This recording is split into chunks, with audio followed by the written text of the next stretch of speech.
Good afternoon. My name is Ken Johnston. As a couple of housekeeping things to start off with, if you are not muted, please mute yourself. The way I was when I first started talking to you. So please do mute yourself and use the chat boxes and the chat messaging to communicate with us with any questions you have at the end of the performance. We will be doing an in-character question and answer, and then a behind-the-scenes, out-of-character question and answer after that. But first, before that, we will have the performance. Live from the past, Frederick Douglass. Mr. Douglass is going to be speaking to us from the year 1868. So if during the question and answer period you ask about anything that happens after 1868, he will not know, because to him it has not happened yet. So bear that in mind when you frame questions. And he will also be answering in the spirit of 19th century public speech decorum. He may decline to answer something if it's too sensitive, but we'll get to the answer even if he does that at some point. So without further ado, Mr. Frederick Douglass, speaking to you from 1868, the most famous African-American of the 19th century, renowned, met with kings, dukes, presidents, and rose from the most humble of beginnings. So, Mr. Frederick Douglass.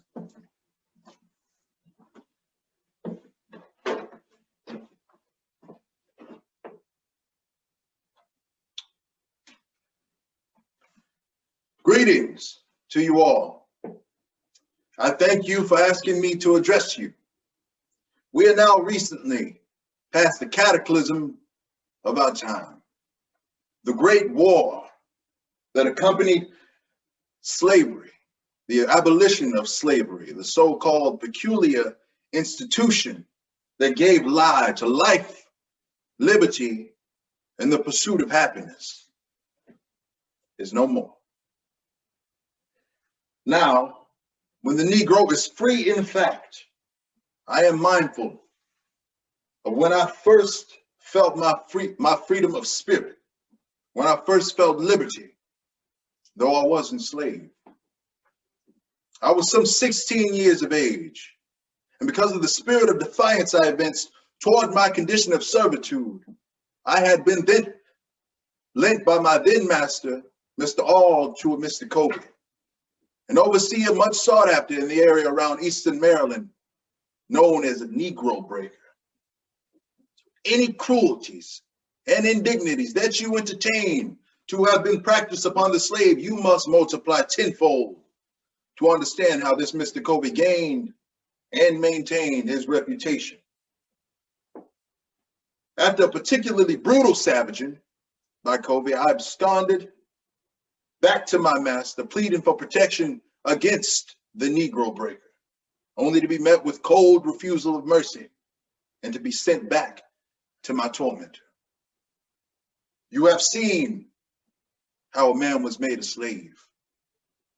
You shall hear how a slave was made a man.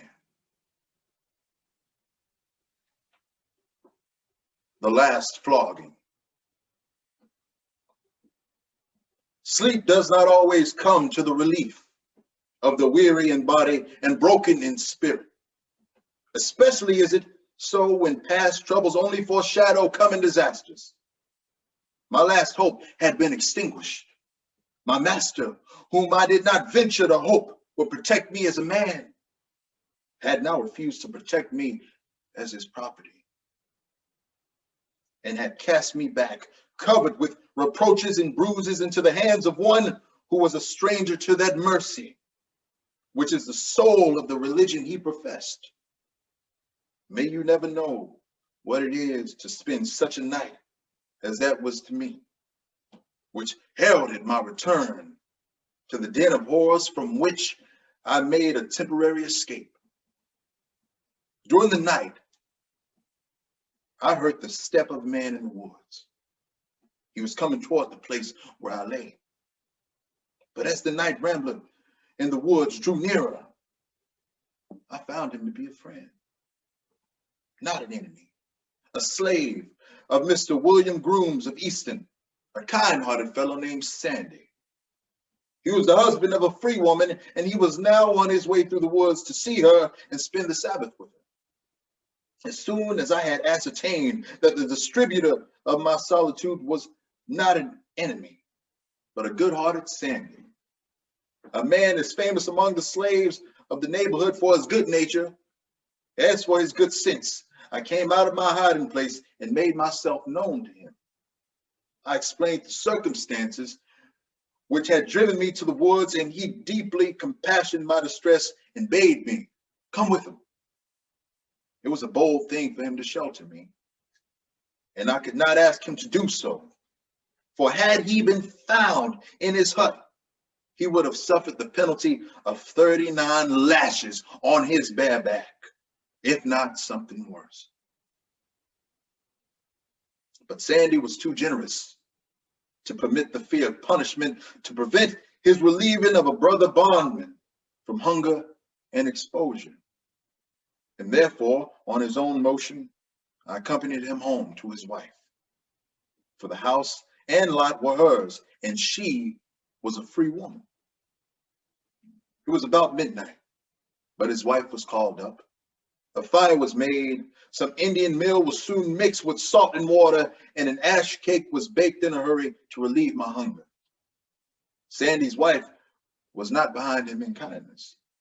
Both seemed to esteem it a privilege to secure me, for although I was hated by Covey and by my master, I was loved by the colored people, because they thought I was hated for my knowledge and persecuted because I was feared. I was the only slave in that region who could read or write. The supper was soon ready, and though I have since feasted with honorables, lord mayors, and aldermen over the sea, my supper of ash cake and cold water with Sandy was the meal all my life most sweet to my taste, and now most vivid to my memory. Supper over, Sandy and I went to a discussion of what was possible for me. Must I go back to Covey, or must I attempt to run away? Upon a careful survey of the latter, it was found to be impossible. For I was on a narrow neck of land, every avenue from which would bring me in sight of pursuers. I found Sandy an old advisor. He knew Covey well, and he, Sandy, had heard of the barbarous treatment to which I had been subjected. This was Sunday morning. Sandy now urged me to go home with all speed and to walk up bravely to the house as though nothing had happened. I saw in Sandy too deep an insight into human nature to not have some respect for his advice. Having the previous night poured my griefs into Sandy's ears and enlisted him in my behalf, having made his wife a sharer in my sorrows, and having also become well refreshed by sleep and food, I moved off quite courageously toward the dreaded Covey's. Singularly enough, just as I entered the yard gate, I met him and his wife, dressed in their Sunday's best, looking as smiling as angels on their way to church. His manner perfectly astonished me. There was something really benign in his countenance. He spoke to me as never before, told me that the pigs had gotten to the lot and he wished me to go and drive them out. Inquired how I was, and seemed an altered man. I suspected that the Sabbath was the explanation for the change. His religion hindered him from breaking the Sabbath, but not from breaking my skin on any other day than Sunday. He had more respect for the day than for the man for whom the day was mercifully given. For while he would cut and slash my body during the week, he would on Sunday teach me the value of my soul and the way of life and salvation by Jesus Christ. All went well with me till Monday. In the morning, the pious and benign smile which graced the face of Covey on Sunday wholly disappeared on Monday. But long before daylight, I was called up to feed, rub, and curry the horses. I obeyed the call, for I had brought my mind to a firm resolve during that Sunday's reflection to obey every order, however unreasonable, if it were possible. And if Mr. Covey should then undertake to beat me, to defend and protect myself to the best of my ability. When I was in the act of going up the stable loft for the purpose of throwing down some hay, Covey sneaked into the stable in his peculiar way and seizing me suddenly by the leg. He brought me to the stable floor. Now the brute was skillfully endeavoring to get a slit knot on my legs. So before I could draw up my feet, now as soon as I found what he was up to, I gave a sudden spring. My 2 days' rest had been of much service to me, and by that means, he was defeated in his plan of tying me. So while down, he seemed to think he had me very securely in his power. He little thought, as the rowdies say, he was in for a rough and tumble fight, but such was the fact. Now whence came the daring spirit necessary to grapple with the man who 48 hours earlier could, with his slightest word, have made me tremble like a leaf in a storm? I do not know. At any rate, the fight madness had come upon me, and I found my strong fingers firmly attached to the throat of the tyrant, as heedless of consequences at the moment as if we stood as equals before the law. The very color of the man was forgotten. I felt supple as a cat and was ready for him at every turn. Every blow of his was parried. Though I dealt no blows in return, I was strictly on the defensive, preventing him from injuring me rather than trying to injure him. Now, I flung him on the ground several times when he meant to have held me there. I held him so firmly by the throat that his blood followed my nails. He held me, I held him. All was fair thus far, and the contest was about equal. Now, my resistance was entirely unexpected, and Covey was taken all aback by it, and he trembled in every limb. "Are you going to resist, you scoundrel?" said he, to which I responded a polite, "Yes, sir," steadily gazing my interrogating eye. But the conflict did not long remain equal. Covey soon cried lustily for help because he was not able single-handedly to conquer me. He called for his cousin Hughes to come to his assistance. And now the scene was changed. I was compelled to give blows as well as to parry them. And since I was in any case to suffer for resistance, I felt, as the musty proverb goes, that I might as well be hanged for an old sheep as a lamb. I was still defensive toward Covey, but aggressive towards Hughes, on whom at its first approach I dealt a blow which fairly sickened him. He went off, bending over with pain and manifesting no disposition to come again within my reach. I gave him a kick which sent him staggering away in pain, at the same time that I held Covey with a firm hand. Taken completely by surprise, Covey seemed to have lost his usual strength and coolness. He was frightened and stood puffing and blowing, seemingly unable to command words or blows. I told him I did mean to resist, come what might, that I had been treated like a brute during the last 6 months, and that I should stand it no longer.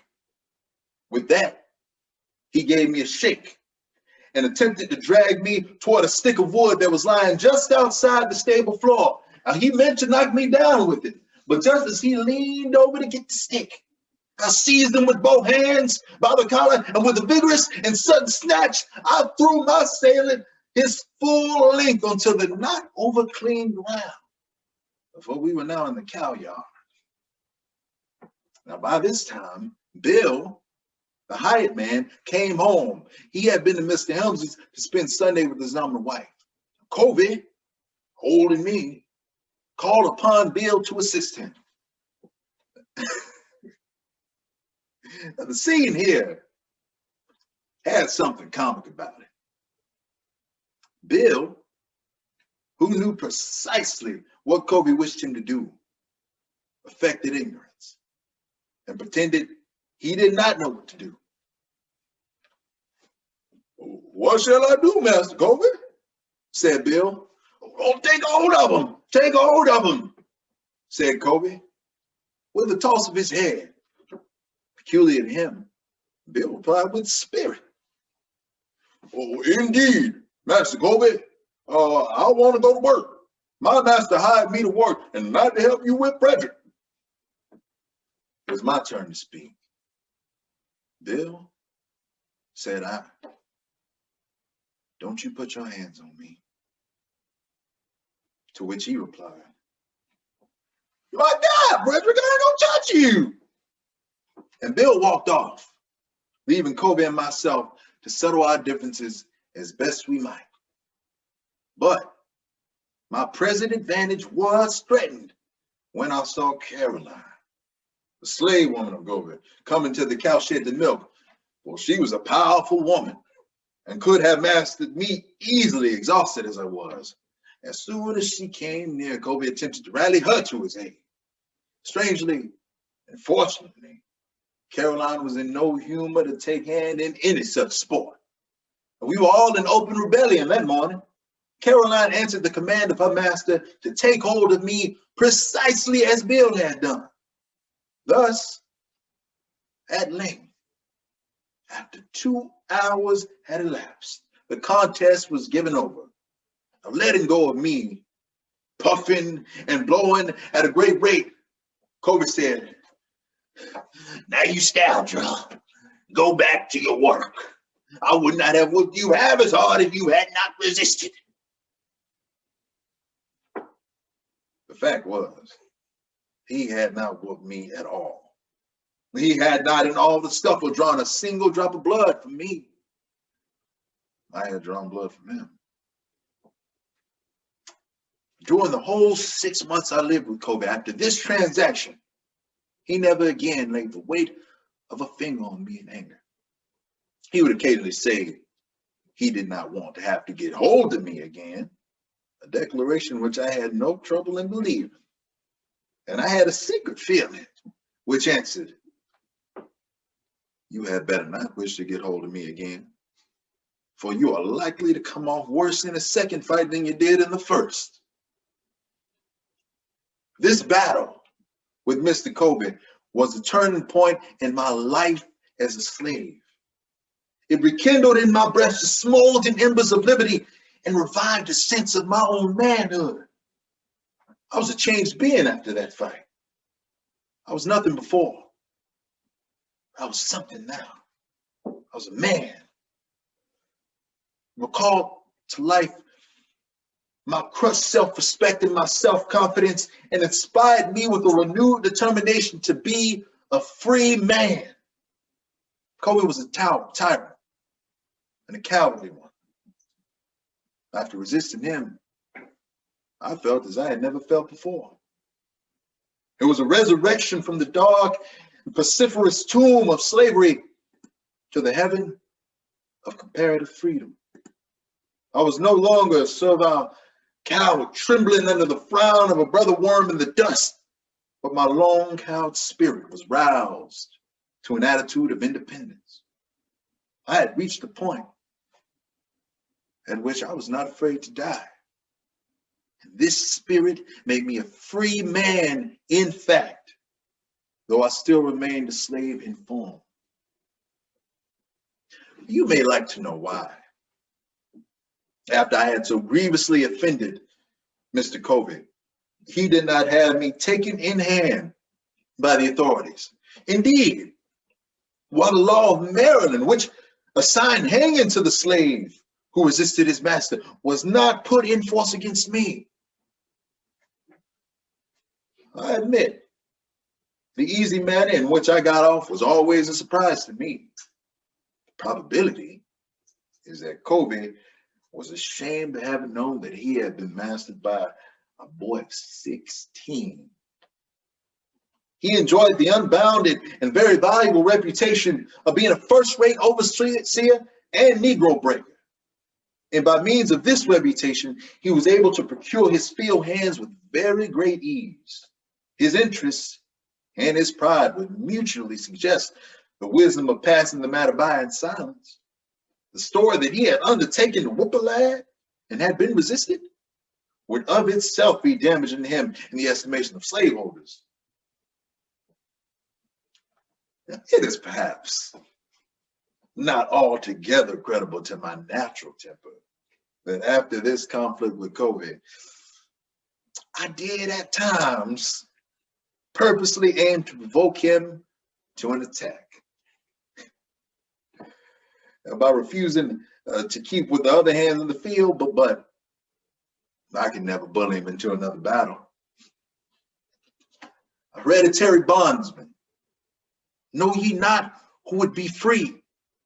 Themselves must strike the blow. Thus came my first intimations of the spirit of freedom, a spirit cheered by the obvious tendencies of the age, the tendency to rise from a lower state of being into a higher state of being. And as it is so with a man, so it is with a nation. Nations do not now stand in the same relation to each other that they did ages ago.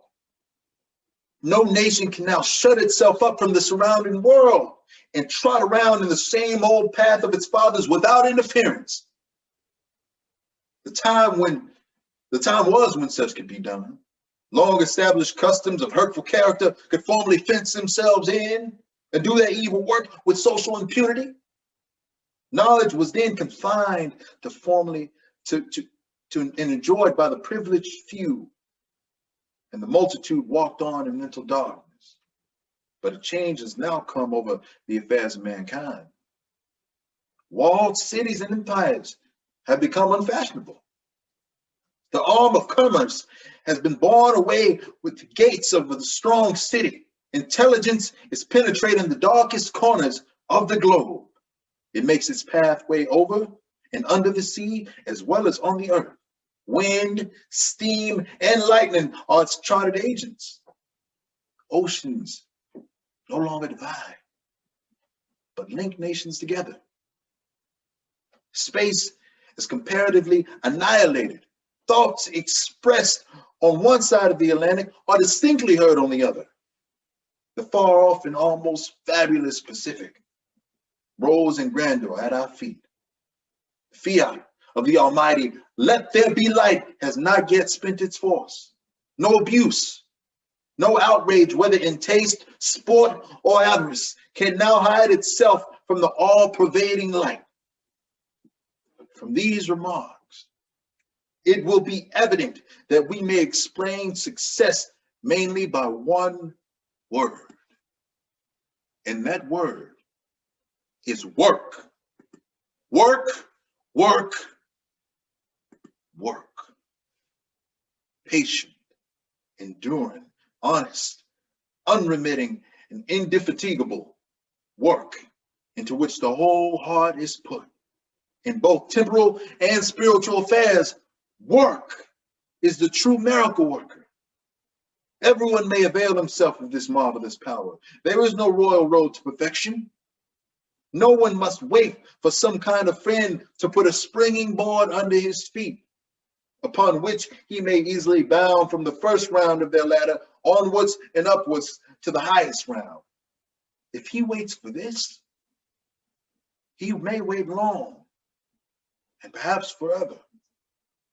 He who does not think himself worth saving from poverty and ignorance by his own efforts will hardly be thought worth the efforts of anybody else. In furtherance of this subject, allow me to conclude with certain observations that are contained in a work of mine currently in composition, The Self-Made Man. The lesson taught at this point by human experience is simply this: that the man who will get up will be helped up, and the man who will not get up will be allowed to stay down. This rule may appear somewhat harsh, but in its general application in operation, it is wise, just, and beneficent. I know of no other rule which can be substituted for it without bringing social chaos. Personal independence is a virtue, and it is the soul out of which comes the sturdiest manhood. But there can be no independence without a large share of self-dependence. And this virtue cannot be bestowed. It must be developed from within. I have been asked, how will this theory affect the Negro? And what shall be done in his case? My general answer is give the Negro fair play and let him alone. If he lives well, if he dies, equally well. If he cannot stand up, let him call down. I mean a good deal more than some understand by fair play. It is not fair play to start the Negro out in life from nothing and with nothing, while others start with the advantage of 1,000 years behind them. He should be measured not by the heights others have obtained, but from the depths from which he has come. For any adjustment of the seals of comparison, fair play demands that the state from which the Negro started shall be added 200 years heavy with human knowledge.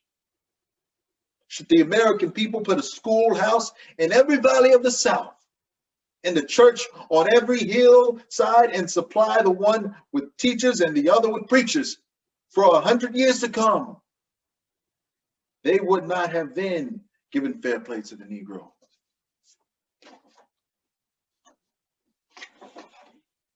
The nearest approach to justice for the Negro, to the Negro for the past, is to do him justice in the present. Throw open to him the doors of the schools, the factories, the workshops, and of all mechanical industries for his own welfare. Give him a chance to do whatever he can do well. If he fails, then let him fail. I can, however, assure you that he will not fail. Already has he proven it. As a soldier, he proved it. He has since proved it by industry and sobriety and by the acquisition of knowledge and property. He is almost the only successful tiller of the soil of the South, and is fast becoming the owner of land formerly owned by his old master and by the old master class. In 1,000 instances, he has verified my theory of the self-made man. He well performed the task of making bricks without straw. Now, give him straw. Give him all the facilities for honest and successful livelihood, and in all honorable avocations receive him as a man amongst men, so long as his energy not to be wasted. A man may dispose of his life as the careless hunter did of his powder. Aim at nothing and hit it every time. Let me name the foremost of American self-made men, black or white. The man who rose highest and will be remembered longest as the most popular and beloved president since Washington. Abraham Lincoln. This man came to us not from the schools or from the mansions of ease and luxury, but from the backwoods. He mastered his grammar by the light of a pine wood torch, the fortitude and industry which he could split rails by day and learn grammar at night at the hearthstone of a log hut and by the unsteady glare of a pine wood not, prepared this man for service to his country. No, not just for his country, for mankind, which only the most exalted could have performed. A word as to the criticisms and embarrassments to which self-made men are exposed. Even in this highly favored country, which all my admiration for self-made men, I am far from considering them the best made men. There never was a self-made man, however well educated, who with the same exertion would not have been better educated by the aid of schools and colleges. The charge is made and well sustained that self-made men are not generally overmodest or self-forgetful men.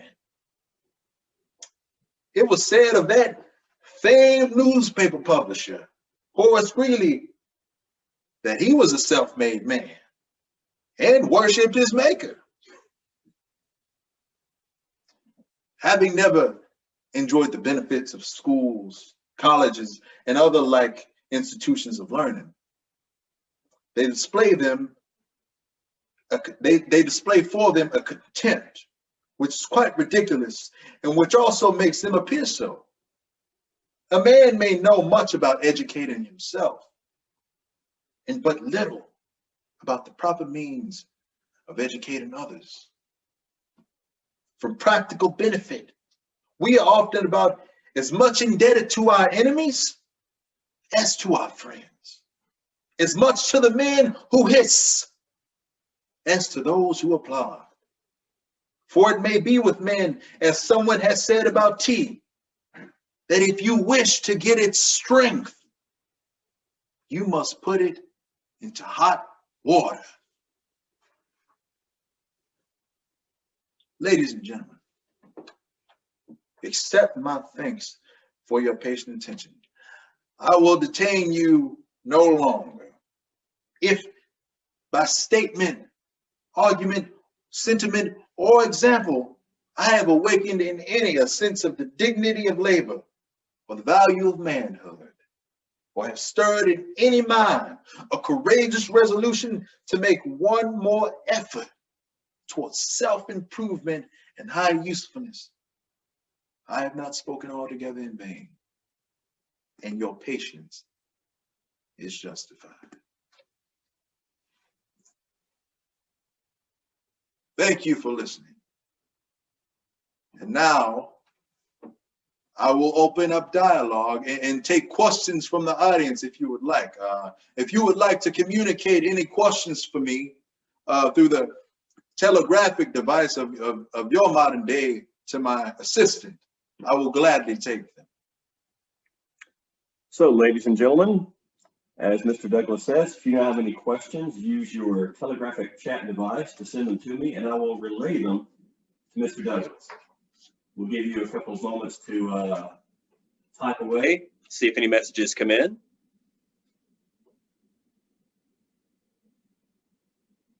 And while we're waiting, Mr. Douglas, I would like to ask you a question. Could you relate to us the circumstances of your escape? You've told us a very compelling story about the last flogging, but how did you actually escape from slavery? Yes, sir. When I was 20 years old in 1838, soon after I met who would become my future wife, Anna Murray Douglas, who was a free Black woman at the time. We met in Maryland on the docks, and we got to know each other. I fell in love with her. And she spawned in me the idea that I could possibly be a free man, an idea which was only a dream up to this point. But we met, and she forged an idea for me to pose as a free sailor, as free sailors could travel around as they pleased throughout the country because they were free. So she got forged documents from a sailor who was free, and I posed as him and took various routes throughout the Underground Railroad. I took trains and whatnot, and I ended up in the North, and I found my freedom at the age of 20, around 20 or 21. As you may know, many slaves are unsure of their exact birth date, but I claim mine as the year 1818, February 14th, which is soon, if you may know. You may know it as Valentine's Day. So, Mr. Douglas, thank you for that information. And we just had a question come in from Joseph. He would like to know, what educational level have you achieved here in the year 1868? Well, what is your educational background, I guess? I would like to, I like to call my education the University of Adversity. I was self-taught. I didn't know how to read until I was 12 years old. When I was 12, my former owner's wife, Sophia Auld, Mr. Auld's wife, who I talked about in a story that I just told, taught me how to read and write a little bit. And soon after he found out that she was doing this, he stopped her from doing it because, as some of you may know, it was illegal to teach slaves how to read and write at the time. Though some owners did it when it was to their benefit, it was illegal regardless. But this did not end my desire to learn. I read anything I could get my hands on, books, advertisements. I read the Bible very, very much. And I also eventually taught other enslaved people how to read. And my desire for education never stopped. I believe freedom comes in its highest form in education. I believe without education, no one can truly be free. So I look at school as a privilege, not a right, because I did not have the right to go to school my entire life. Well answered. We're waiting for a couple more questions, but in the interim, I'll ask you, when you spoke very highly of Abraham Lincoln as the best example of the self-made man, what was your opinion when you first met him, the actual experience of meeting him? I understand you came over with an interesting observation. Yes, when I initially met Mr. Lincoln, who I now see in the greatest light that I could probably see another human being, I was hesitant to side with him. I was unsure of his motives, of his reasoning behind his actions. But as we talked more, and I saw how selfless and how great of a man he was.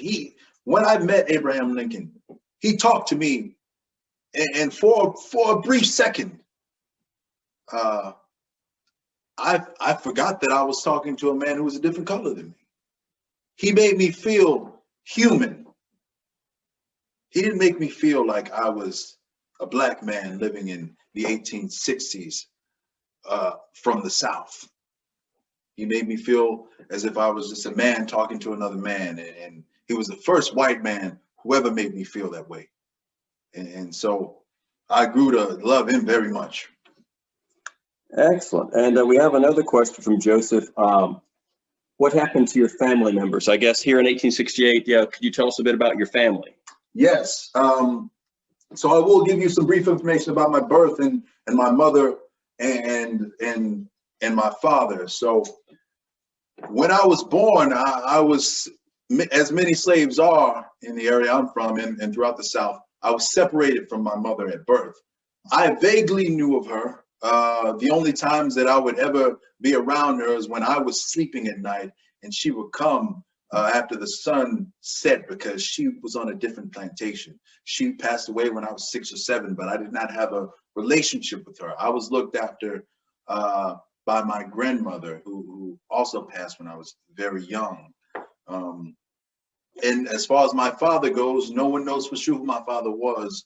But I and most people think that it was one of my former owners who was white.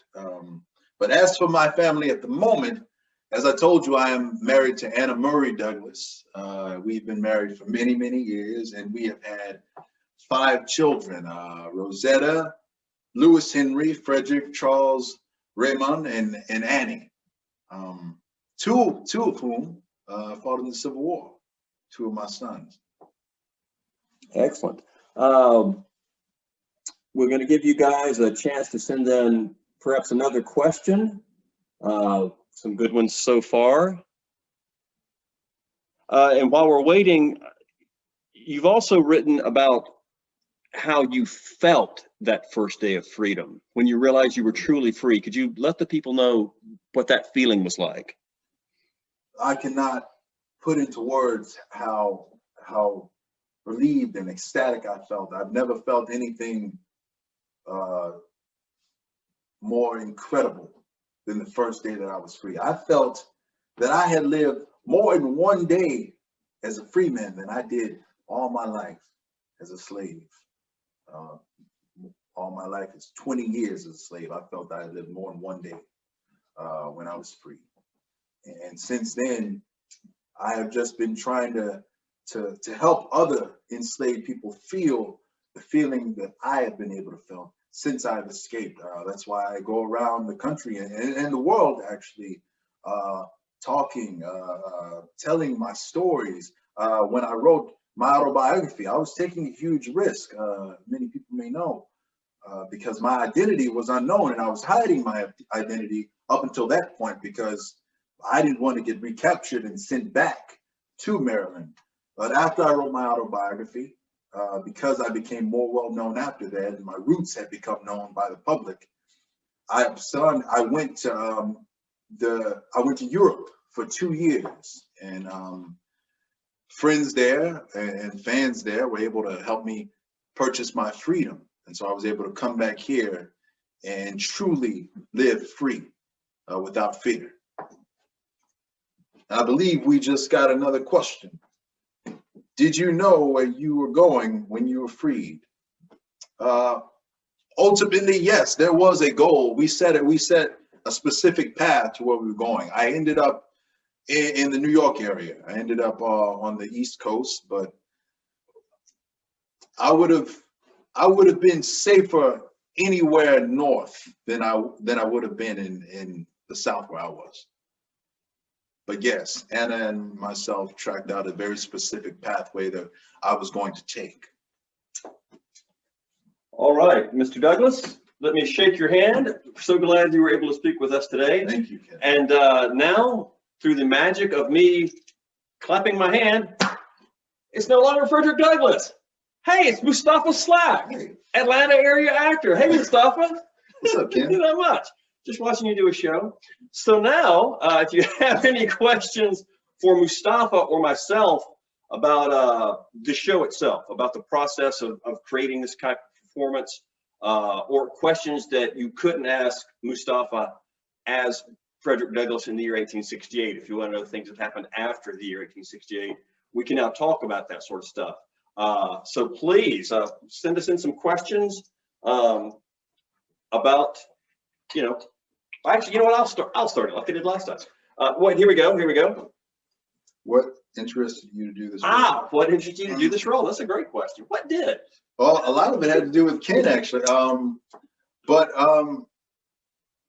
So I've been doing historical interpretation for what, 3 years? About 2 to 3 years. Frederick Douglass was the first character that I did with the museum I work at sometimes. And when Ken asked me to do this, I mean, I didn't even really question it, just because, like, one, I just love working with Ken, and two, I mean, to be able to tell the story of somebody who was the most famous Black person in the 19th century, as Ken said earlier, but also I feel isn't well known enough today by, like, the public, by everyday people. Like, I feel like they should know specifics of what he went through. Everyone should try to read autobiography or listen to the audio. Or any one of three. He wrote, Yeah.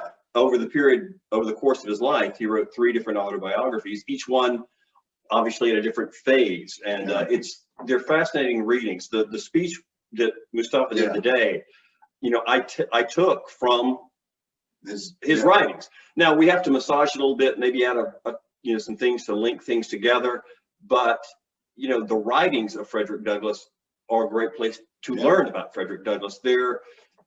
A lot of people, when they write their memoirs or their autobiographies, they're very self-serving.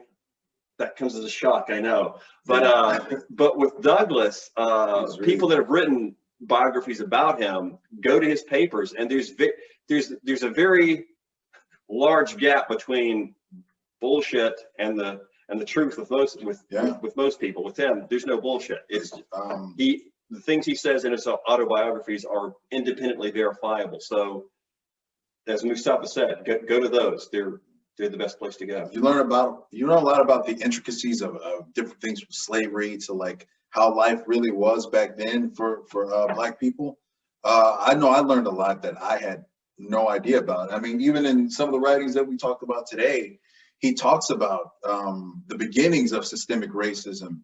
He talks about how to sort of get over that and how to overcome those barriers and we still haven't listened to them. Yeah, and we have the same conversations today that are really that. It's completely relevant. It is. Like somebody could give this speech today, and I guess minus some of the language, because that language is really heightened actually. Very nice, but like minus some of that, like you would think somebody wrote this. And something you mentioned about you personally learned a lot about, you know, daily life. And one of the things I wanted to address was the question or you were talking about earlier, that it was when Douglass learned to read and write, it was from his master's wife teaching him. And then he said, no, you can't do that because it was illegal. But it was only recently illegal in Frederick Douglass's case. When the institution of slavery first starts in the colonies and in the new United States, it is not illegal to teach a slave to read or write. As a matter of fact, for certain masters, they would like you to be able to read and write because they were put in. Just a matter of fact, George Washington put an enslaved person in charge of his grist mill, doing accounts, doing math, sending out bills. So this actually enhances value. But it's in the aftermath of the Nat Turner Rebellion in the 1830s when the dominant white culture realizes, oh, being able to read and write enabled them to plan to kill us. Let's stop letting them learn to read and write. But then, as Mustapha, as Douglass said, that was widely ignored because, once again, just for their benefit, you needed no less a person than Jefferson Davis, president of the so-called Confederacy. His overseer of his plantation in Mississippi was an enslaved person who could read and write. So the hypocrisy surrounding slavery or making distinctions between race, well, we know about those, don't we? Yeah. What other questions do we have here? How did you decide what you wanted to touch on in such a short time? So someone's asked me, I got both of these. Was it hard for us to do this via Zoom? And how did I decide what we wanted to touch on in such a short time? You know, the Zoom, we've done a few Zooms. We've done a lot of Zooms. It's actually, we've been doing Zoom stuff, performances for 3 or 4 years. Both different type of at different places, at the Northeast Georgia History Center, at the National Civil War Naval Museum. I started doing this sort of stuff at Colonial Williamsburg. So the format, as actors, you're used to standing in front of a camera if you do film or TV work. So it's kind of similar to that. Now, for me personally, monkeying with all of the controls, like when I started talking to you and I was still on mute. You just have a tech person now. Yeah, so please give generously, donate so I can hire a tech person. So those little things are more difficult than the acting part, because this is what we do. I don't usually talk for 30 minutes at a time. Right. So normally, like when you do it, the Northeast Georgia History Center, when you do stuff with me or we go to the museum school, it's for classrooms, so it's a lot shorter. But this format is what's used in the Chautauqua style performances, at like the Greenville Chautauqua, Spartanburg Chautauqua, the longer format. So, you know, the Zoom performance, you know, it's not Yeah. not that bad. Yeah. Now, as far as deciding what we're going to say, I had known about Frederick Douglass earlier than some people, maybe because I read everything when I was a teenager, and I was always loved history. But probably about 20 years ago, when I was doing some programming at the Atlanta History Center, and I was doing a 4th of July 1860 program. And of course, I read Frederick Douglass's famous "What to the Slave is the 4th of July." And you've read it, it's really good. Yeah. So that was sort of my springboard to getting more into him. But when it comes time to do a show like this, or a show where you've got a limited amount of time, that story of the last flogging, of when he realized, I'm at such a low point, I'm not afraid to die. I have got to stand up or I will die. And then he does, and he's successful. That story first off, it's funny as hell. Yeah. And then you performed it magnificently. Really good direction and good acting. Now, anyway, but it's a very funny story. And humorous stories we connect with. We like humorous stories. And this is a humorous story with serious subject matter and a happy ending. You know, it's good narrative. And it's a by God first person account of here's what it was like to be a slave. Yeah. So it's for just a compelling short subject, it stands at the top. So that's an easy one to get. And the self-made man part, I mean, once again, as Mustapha said, that's still relevant today. Yeah. So pairing those two together of here's where I realized I have worth. Here's how we go forward with work. And we talked about the other day how it's also bipartisan. Like, obviously Frederick Douglass would probably be leaning more towards the liberal side of things, to say the least. But like that part is, he says, oh, this might not be popular with people who usually support me. Yeah. But at some point you have to take it upon yourself to get out of your situation. But you can't start doing that until the country gives you the necessities and the means by which to do that. Or as we talked about, until the inequity. Yeah, the inequity. It's about equity. You can't have equality without equity. Right. If you've been slaves for 200 years. Right. But you know, some people don't understand that. It's true. It's true. What else we got here? There was a question. Thank you, Tamara. I appreciate that, Tamara Glover. Can we how do you scroll up? Oh, here. Let me. There was one question from someone named Eve. Okay, hold on a second. Let me put my eyes back on. And she also donated so you could get someone to unmute you. Great, exactly. Let's see. So, love the Zoom. Can you talk about Douglass's legacy and children? Oh, okay. Was that? Oh, yeah. So Eve says, "Whoops. Yes, love the Zoom. Can you talk about Douglass's legacy and children?" Hire someone to unmute you. Yes, exactly. So so the legacy. Well, actually, talk about his children first. You mentioned them. Yeah. So his children. He had 5 of them. One of them, Annie died when she was 10. So she died when she was really young. You know what? I want to do a quick sidebar. The fact that Douglass had a child who died young. Yeah. And this is something we may be doing in a show very soon where Abraham Lincoln and Douglass are together speaking to you. But, you know, Lincoln had children that died young as well. Well, what I'm getting at is I wonder what sort of connection they may have shared as fathers. I wonder if it came up. We're now going to be researching something. Yeah, I would have to look at the exact birth dates. But I know with her dying at 10 and his first son, well, actually second born son, dying in the 1850s, they both would have suffered loss of children. That would be very interesting to see if they bonded over that. But anyway, that would be interesting because they definitely had a lot in common. They did. Like you would think a former slave and a president of the United States would not, but they did. Yeah. But so more about your children. So 2 of his children, both of his sons, 2 of his sons were actually in the Civil War.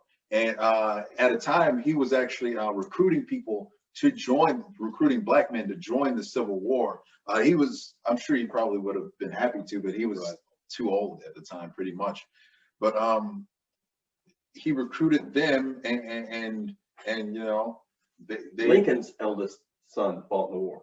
Oh, I didn't even know There's that. another. Well, they just had a lot. He actually had a lot to do with Abraham Lincoln and his strategies for the war, like recruiting and helping Black people during the Civil War. So after the war, his son's kind of going to business with him of newspapers. Is that right? Yeah. I think they all. He had his own paper. Wasn't the North Star? He did. Yeah, the North Star, and they all wrote for that. And I would have to look more into like the actual legacies of his sons, but I know that they continued a lot of the work that he did, because you know he passed away in the 80s. Yeah, in the 1882, I think. But as far as his legacy, he you know, I think this really sums it up perfectly. I think the night that he died, he was giving a speech at a women's suffrage meeting. Yeah, and like, I mean, well, yeah, he was not just an abolitionist. He was a human rights, yeah, human rights in general. Human rights. He was actually, a fun fact, he was actually the first Black man to be on the ticket for presidential candidacy. Right. He was. I mean, there was no chance he was going to win, but he was on it. He received a vote for president, and he was also on someone's ticket. It was a woman's ticket too. Yes. And I suddenly forgot her name. Elizabeth Cady Stanton. No, I want Cady Stanton. We'll look it up and post it on Facebook. But yes, there was and he hadn't actually been consulted about that. She didn't ask him about it. She just said, he is my vice president. And okay. So yeah. He also made history as that. But you know, his legacy, read 2 sentences by the man. Yeah. And everything he says, it just resonates, and it's current. Sadly, it's current. And now, present day, I'm looking at his words that he wrote, and I'm saying, wow, this is really hiding. Some of these words are really big. I gotta look some of this stuff up. So imagine being in like the 1800s. Right. And this guy didn't learn to read or write till he was 12, and probably didn't learn at a high level until later than that. He's former slave, and he's going around the world and saying stuff like this. So well, the earlier when you said you know, that you about your education, that you went to the University of Adversity. That's an actual quote. Someone on one of his trips was impressed by his eloquence and his vocabulary and his bearing, and said, "Oh, well, what institution did you attend?" And said, "The University of Adversity," and the person was dumbfounded. That's what an impact he made in his time, and that legacy, I think, continues. Yeah. Let's see, what else do we have here? I gotta scroll down. Yeah. Where is it? That's it. I don't think we have anything. All right. Well, then I'll tell you what. I think maybe that's a good place to stop. Here's what I'm going to do right now.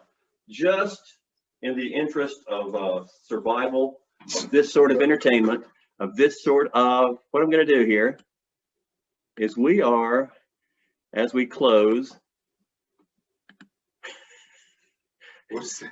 going to have a commercial announcement. Wait, let me move out the way. Yeah, exactly. Here we go. So to make a donation to cover the cost of our production, send the amount you'd like, please, to kjohnston@historynow.org on PayPal.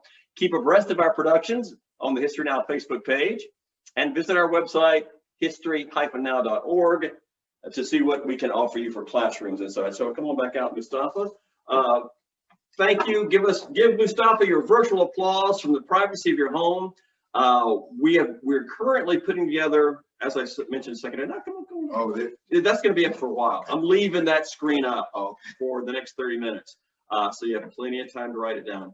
But we're working on a show about Lincoln's second inaugural address, because at the party at the White House that night, Frederick Douglass attended, and he and Lincoln spoke and met. So we're thinking about our next production for later in February, since Lincoln's born in February, President's Day. So is Douglass. And so is Douglass. Is do a show where it's the two of them talking. So keep abreast of that. Keep looking out for the notifications. We might slip a little George Washington in on President's Day. You'll just have to follow us and find out. But thank you so much. I'm going to leave the screen up, get the information. Thank you for clicking in. Thank you, Mustapha. Thank you. Oh, and actually, you know what? Now, somebody somebody else, I can do something. Yes, unmute yourselves and clap. That's great. So, so we're out of here. Thank you so much. Thank you. If you're related to me and you're watching, I love you. Love you too.